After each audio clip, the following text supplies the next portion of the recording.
Bonjour à toutes, bonjour à tous et bienvenue pour cette vidéo. Donc on va passer à la configuration du protocole HSRP. Donc on a vu la partie théorique de ce protocole, on a vu le fonctionnement de ce protocole. Maintenant on va voir comment configurer le protocole HSRP. Donc on va commencer par un petit rappel de ce protocole. Après on passe directement à la configuration du protocole HSRP. Et bien sûr on doit finir toujours par une vérification du bon fonctionnement de notre protocole. Alors, donc un petit rappel donc du protocole HSRP. Donc c'est un protocole de redondance de gateway. Donc l'idée c'est quoi? C'est que si on a des utilisateurs ici au niveau de la couche d'accès, d'accord? Donc pour sortir, il faut mettre une passerelle par défaut pour aller au réseau internet par exemple. Donc l'idée c'est que si j'ai un problème un problème physique au niveau d'un switch de distribution, donc ça bascule automatiquement, le trafic il bascule automatiquement sur le deuxième switch de distribution sans changer quoi que ce soit au niveau des cartes réseau des utilisateurs, d'accord? Donc tout ça en créant un routeur virtuel pour lequel on va donner une adresse IP virtuelle et c'est cette adresse IP qui va être configurée au niveau des cartes réseau des utilisateurs, d'accord? Alors, côté fonctionnement du protocole, donc on l'a vu, tout est basé sur la notion active et standby. Donc le routeur qui est actif, ça veut dire quoi? Ça veut dire c'est lui qui va forwarder le trafic. Donc ça veut dire que le trafic, il passe par lui, d'accord? Le standby, c'est un routeur de secours. Ça veut dire si j'ai un souci au niveau de l'actif, c'est le standby qui devient actif, d'accord? Alors, maintenant, quel est le switch ou bien le routeur qui va être actif par défaut? Tout simplement, c'est celui qui a la priorité la plus élevée, d'accord? Après, si on a égalité dans la priorité, donc c'est celui qui a l'adresse IP la plus haute, c'est lui qui va être l'actif, d'accord? Alors, ça c'est le fonctionnement général du protocole HSRP. Maintenant, on va passer à la configuration. Donc, puisqu'on utilise toujours le modèle Campus basé sur les trois couches accès, distribution et corps, l'idée est donc d'effectuer le routage entre ces VLAN. Donc, ces deux VLAN, on va supposer qu'on a deux VLAN, donc le VLAN rouge et le VLAN bleu. Donc, il faut commencer déjà par le spanning tree, d'accord? Il faut, comme on l'a vu dans la partie spanning tree, il faut forcer les deux switches pour qu'ils soient route bridge pour les deux VLAN. D'accord? Donc, par exemple, le premier switch, qu'il soit route bridge pour le VLAN rouge et le deuxième qui soit route bridge pour le VLAN bleu. Alors, l'étape suivante, c'est de faire du routage inter-VLAN. Donc, cette configuration, on va la voir après dans la partie, ou bien dans le chapitre routage. D'accord? Donc, il suffit de créer des SV, ce qu'on appelle les interfaces virtuelles au niveau des deux routeurs. Et ça va être la passerelle par défaut pour les utilisateurs. D'accord? Alors, donc, nous, ce qu'on va faire pour notre lab, on va commencer par le protocole spanning tree, d'accord? On doit s'assurer que le spanning tree, il tourne d'une manière correcte, de telle sorte à ce que le premier, il est route bridge pour le VLAN 10, on va dire c'est le VLAN 10, par exemple, le VLAN rouge, et le deuxième, il est route bridge pour le VLAN, le deuxième VLAN, le VLAN 20. Alors, toujours en utilisant notre outil Packet Tracer, donc on va au niveau du premier switch de distribution. Donc pour ne pas perdre du temps, donc j'ai déjà préparé tout ça, puisqu'on a vu en détail la partie spanning tree. Alors, donc, on va vérifier la configuration du spanning tree pour le VLAN 10, sachant que le VLAN 10, il a été créé. Donc, on commence par faire déjà un show VLAN. Donc, pour vous montrer que j'ai déjà créé le VLAN 10 et le VLAN 20, d'accord? Donc, ça, c'est au niveau du premier switch de distribution. Si je vais au niveau du deuxième, donc on fait show VLAN. Pareil, donc on a les deux VLAN 10 et 20. Donc, c'est ce VLAN et ce VLAN. Alors, donc on revient au premier switch de distribution et on va vérifier la configuration du spanning tree avec la commande show spanning tree VLAN 10. Donc là, on voit bien que notre switch, le DSW1, il est quoi? Il est route bridge pour quel VLAN? Pour le VLAN 10. D'accord? Donc ça, c'est déjà bien. Alors si je vais faire un show spanning tree VLAN 20, Donc par contre, le même switch, il n'est pas route bridge pour le VLAN 20, d'accord? Et le port ou bien le switch qui est route bridge, ah oui, les route bridge pour le VLAN, ah non, il est route bridge pour les deux VLAN, hein. Il est route bridge pour le VLAN 10 et pour le VLAN 20. Alors on va juste confirmer ça. Oui, donc il est route bridge pour le VLAN 10 et le VLAN 20. Alors l'idée maintenant, c'est de forcer le premier pour qu'il soit route bridge, donc le laisser pour le VLAN 10, route bridge pour le VLAN 10, mais je veux bien que le deuxième soit route bridge pour le VLAN 20, d'accord? Alors on va juste vérifier la priorité configurée au niveau de ce VLAN. Donc on voit bien que c'est du 28 000 quelque chose. On va juste vérifier un show spanning tree VLAN 20 pour le deuxième switch, show spanning tree VLAN 20. Donc là on voit bien qu'il n'est pas route bridge pour le VLAN 20. Donc conft spanning tree VLAN 20 et les commandes qu'on a vues dans la partie spanning tree. Donc spanning tree VLAN 20 route primary. Donc qu'est-ce qui va se passer? Il va donner la valeur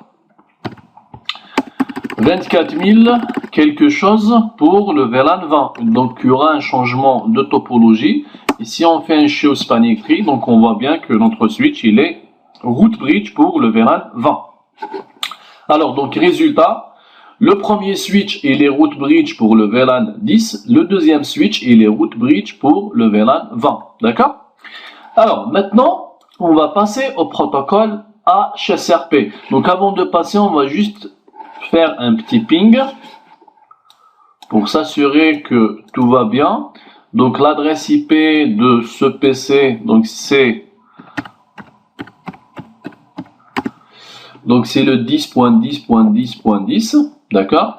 Et la passerelle par défaut, c'est la 10.10.10.1 qui est l'adresse IP du SVI. Donc si on fait un show juste pour vous montrer, show IP interface brief, donc c'est l'adresse IP de l'interface VLAN 10, d'accord?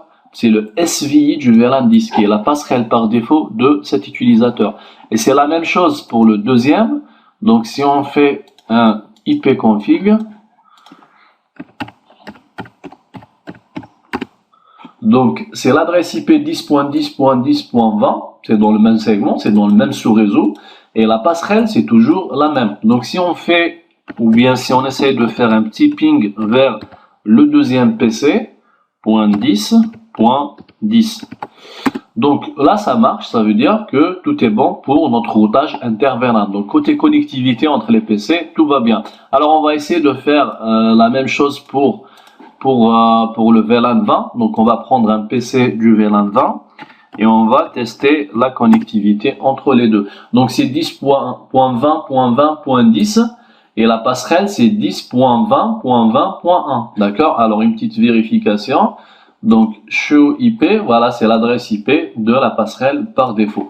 Donc on revient à notre PC et on va prendre un deuxième PC qui fait partie du même VLAN juste pour tester la connectivité. Alors je vais faire un ipconfig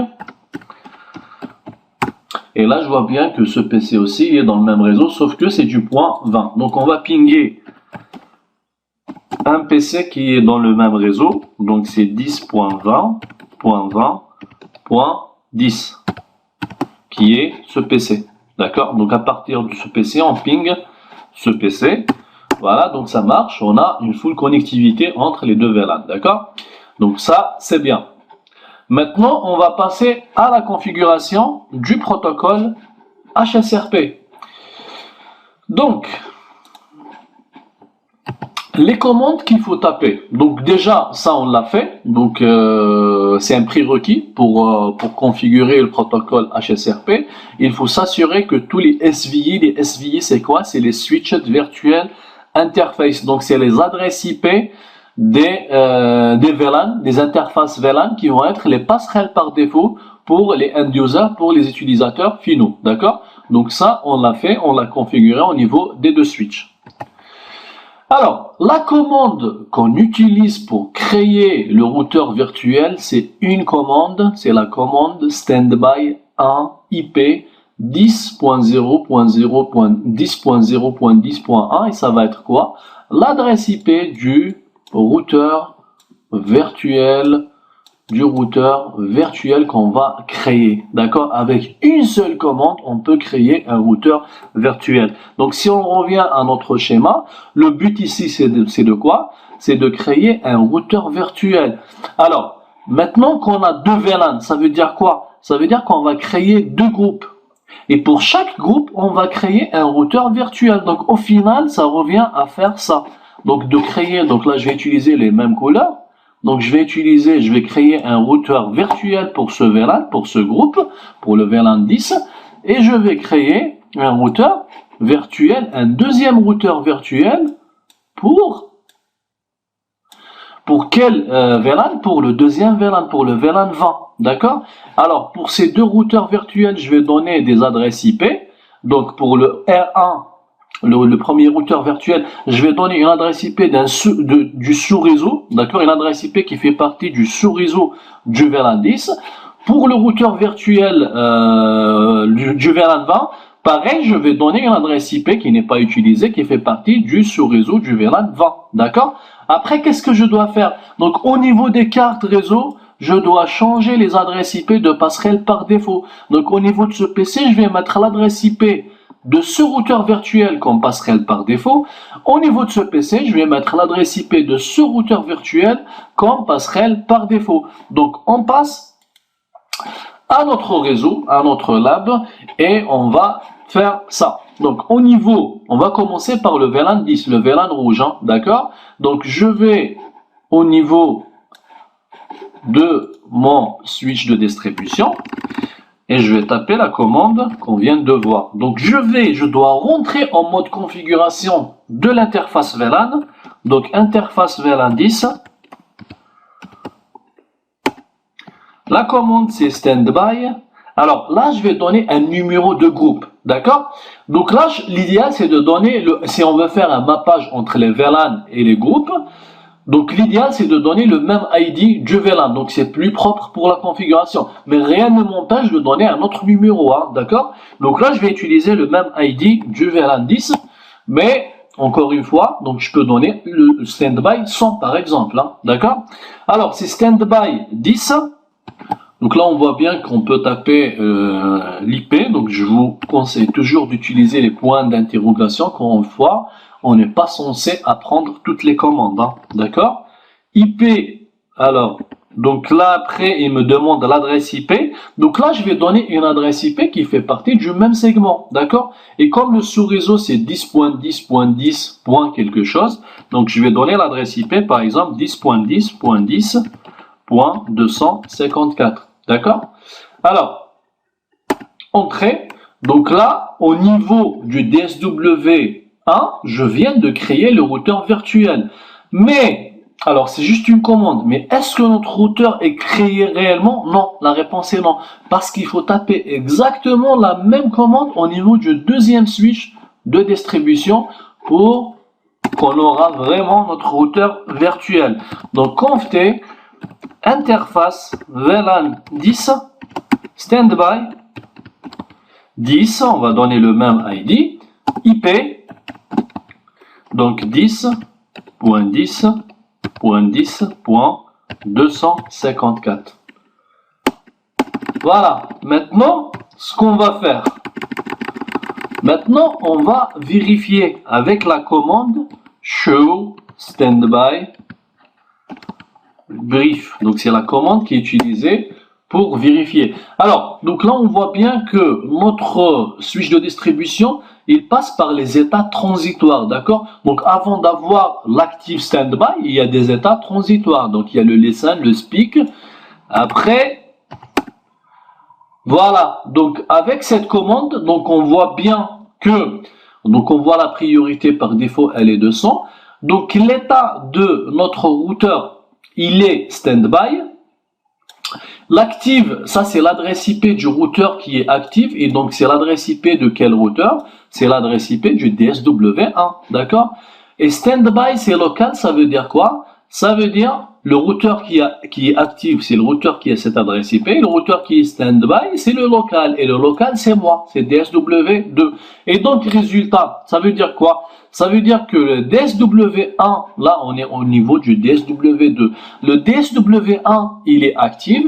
Et le DSW2, il est stand-by pour le VLAN 10 ou bien pour le groupe 10, d'accord? Donc là, c'est important. Et l'adresse IP du routeur virtuel, c'est 10.10.10.254, d'accord? Alors, donc, pour faire les tests, donc qu'est-ce qu'il faut faire? Il faut y aller au niveau de la carte réseau des deux PC, il faut changer l'adresse IP ou bien l'adresse IP de la passerelle par défaut. Donc il faut mettre quoi? Il faut mettre l'adresse IP du routeur virtuel. D'accord? Donc là, on peut y aller au niveau de notre carte réseau. On va faire le changement et on va voir qu'est-ce que ça donne. Donc avant, on avait la connectivité entre les deux, pas de problème. Donc, on va juste vérifier avec l'IP config. Donc, il a pris bien en considération cette adresse IP. On va au niveau du deuxième PC. Donc, pareil, maintenant, on va mettre l'adresse IP du routeur virtuel. D'accord? Alors, IP config. Donc, effectivement, il a pris en considération en compte cette adresse IP comme passerelle par défaut. Maintenant, on va faire le test. Donc, on va refaire le ping qu'on a fait tout à l'heure. D'accord? Point 10. Et là, ça marche. D'accord? Donc, ça, c'est très bien. Ça veut dire que ça marche très bien côté HSRP pour le VLAN 10. Hein, d'accord? Alors, on va faire exactement maintenant pour le VLAN 20. Donc, on va rentrer en mode configuration au niveau du SVI du VLAN 20. Et on va faire exactement, sauf que, donc il y a le numéro du groupe qui doit changer. Donc c'est standby 20. Et après l'adresse IP aussi. Hein.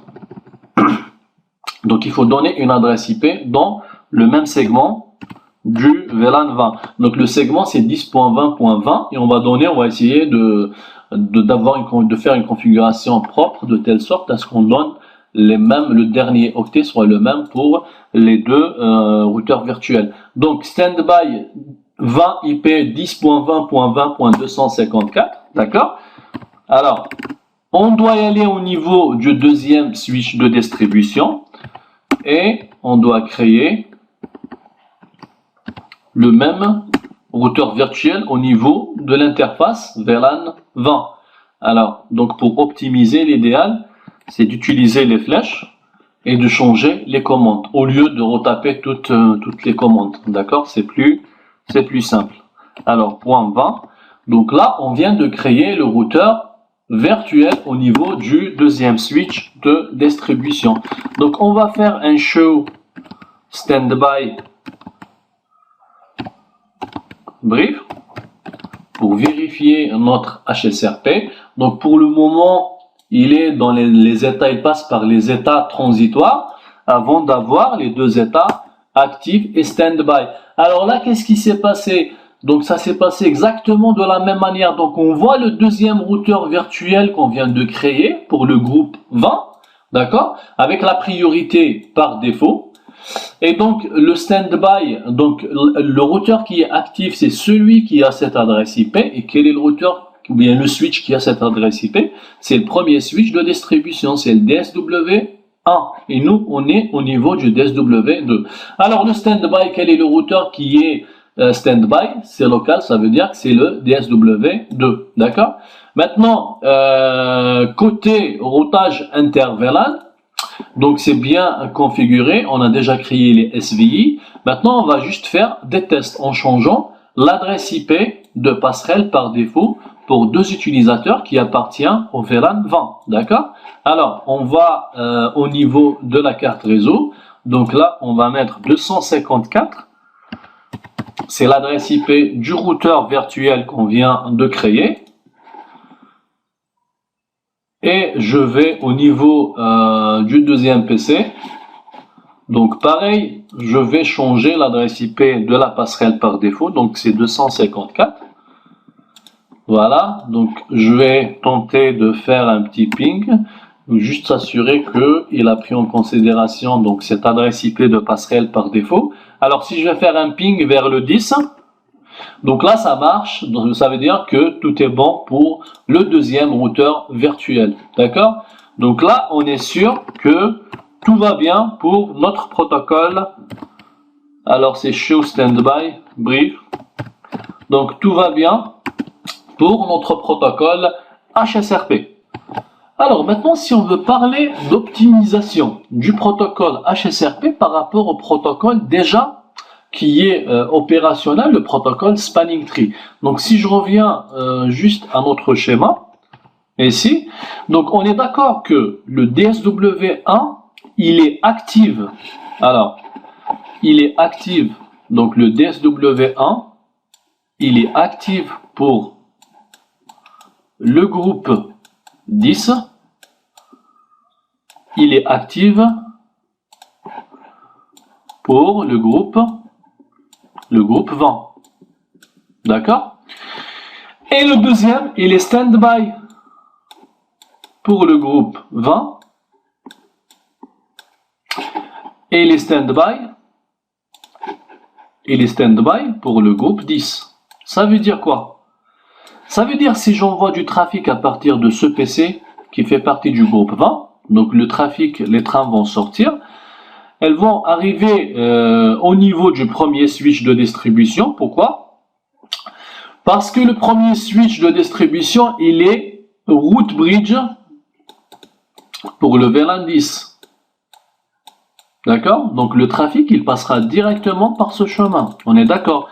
Et ça va vers l'extérieur. Pourquoi?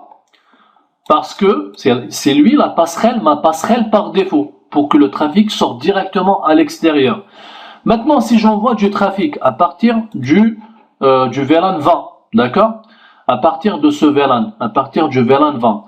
Donc, le trafic, ça va être envoyé vers le switch, sachant que c'est ce switch qui est route bridge pour le VLAN 20. Alors, je vais utiliser notre couleur pour ce VLAN. Donc, c'est ce switch qui est route bridge pour le VLAN 20. D'accord?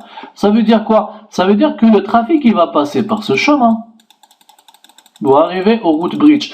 Mais sachant que ma passerelle par défaut, ma vraie passerelle par défaut, c'est quoi? C'est ce switch de distribution parce que c'est lui qui est actif pour le VLAN 20. D'accord? Donc le trafic, il va faire ça. Il va passer par ce chemin avant de sortir vers l'extérieur. Et moi, je veux optimiser le chemin du trafic. Donc, qu'est-ce qu'il faut faire? Tout simplement, le switch qui est route bridge pour un VLAN, il doit être active Spanning Tree pour ce même groupe, d'accord? Et le switch qui est route bridge pour le VLAN 20 doit être active pour le groupe 20, pour le protocole HSRP. Et donc, qu'est-ce qu'on doit faire? Puisque ce switch, il est actif pour les deux, on doit forcer le deuxième switch pour qu'il soit actif HSRP pour le VLAN 20, d'accord? Et donc, qu'est-ce qu'il faut faire? Il faut changer la priorité, d'accord? Alors, la commande qui est utilisée, c'est standby 1, le numéro du groupe, priorité. Après, il faut donner une priorité plus élevée puisque la priorité, par défaut, elle est de 100. Donc, l'idéal, c'est de donner une valeur supérieure à 100, d'accord? Donc, si on revient à notre lab, donc cela revient à faire quoi? À y aller au niveau de ce switch de distribution, rentrer en mode configuration au niveau de l'interface VLAN 20, donc on va essayer de le forcer pour qu'il devienne active HSRP pour ce groupe. Donc la commande c'est standby, le numéro du groupe c'est 20, après priorité, on va donner une priorité de 150 par exemple. Alors, qu'est-ce qui va se passer? Est-ce que notre switch, il deviendra active HSRP pour ce VLAN? Alors, on va vérifier toujours avec la commande show standby brief. Et donc là, on voit qu'il n'y a aucun changement. Ça veut dire quoi? Ça veut dire que c'est toujours le DSW1 qui est active pour les deux groupes.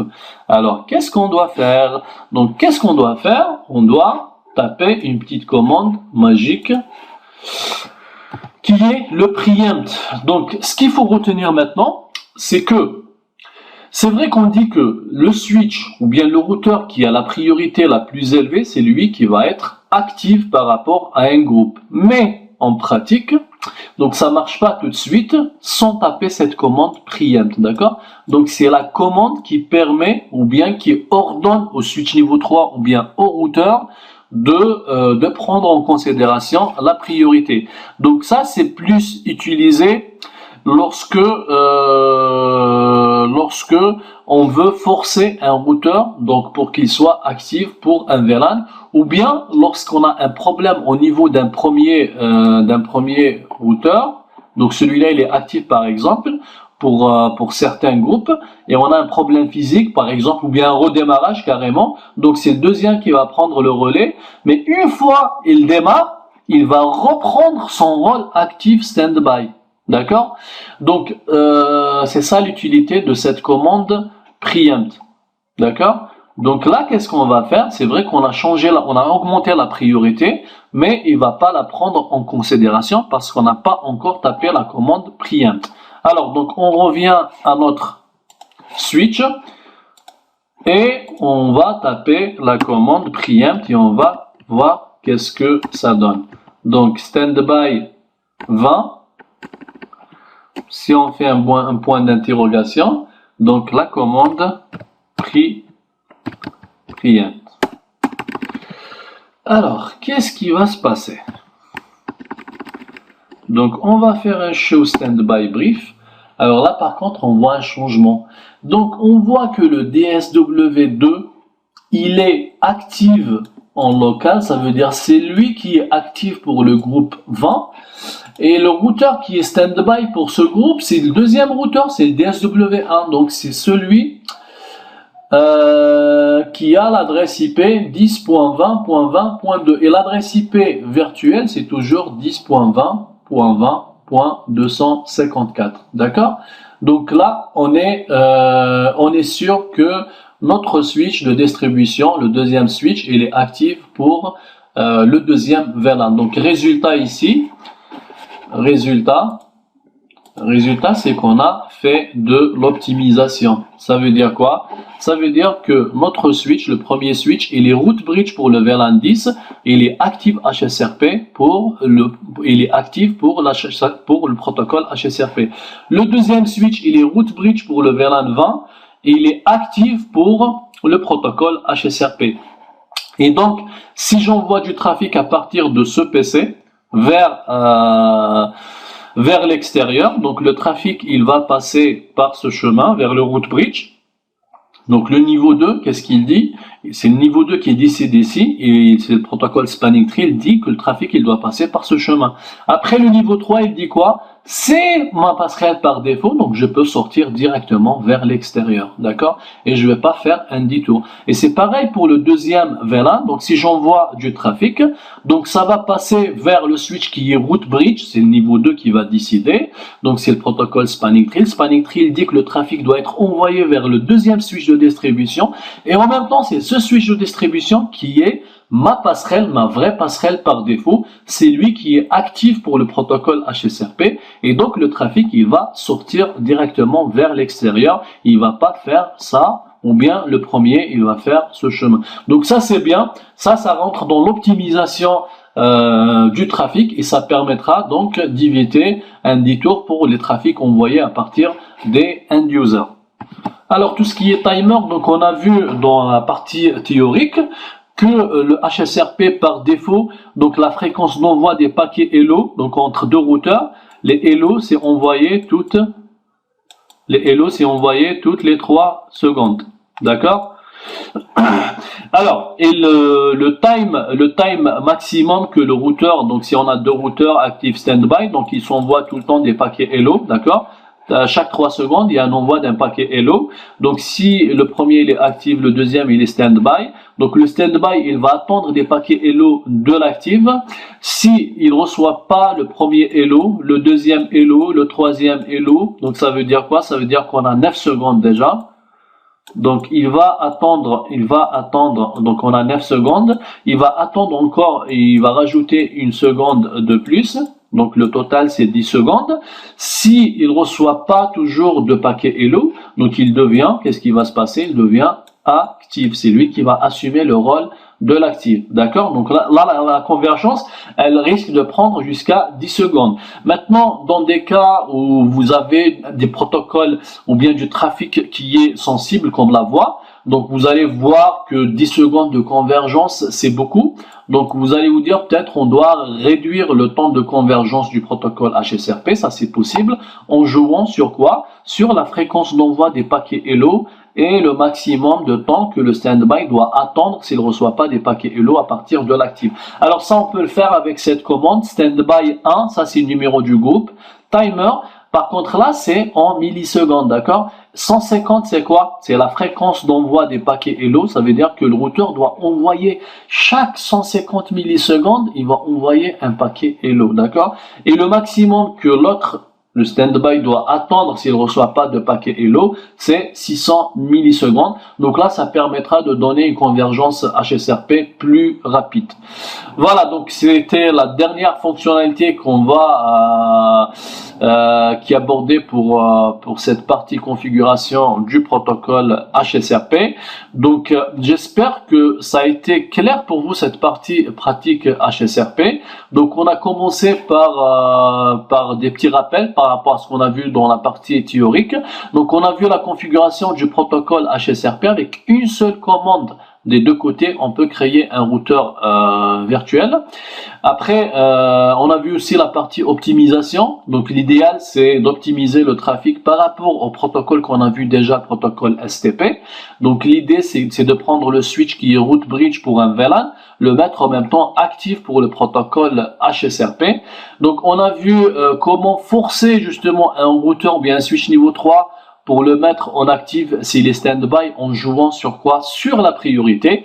Alors, on a vu que ça, c'est pas suffisant tant qu'on n'a pas encore activé la fonctionnalité preempt. Donc, lorsqu'on parle de priorité, il faut toujours configurer le preempt pour forcer le changement ou bien le basculement du standby vers l'active. Donc, tout ce qui est vérification du protocole HSRP, donc si vous avez remarqué, on a utilisé la commande, donc c'est la commande la plus utilisée pour le protocole HSRP, c'est le show standby brief. Donc c'est cette commande. Voilà, c'est le show standby brief. Donc là, ça permet de voir toutes les informations du protocole HSRP. Donc on voit les adresses IP, on voit notre routeur, est-ce qu'il est standby ou bien il est actif, on voit l'adresse IP du routeur virtuel. Donc c'est suffisant pour faire du troubleshooting HSRP. Voilà, donc je vous remercie de m'avoir suivi dans cette vidéo et je vous donne rendez-vous pour les vidéos prochaines. Ciao.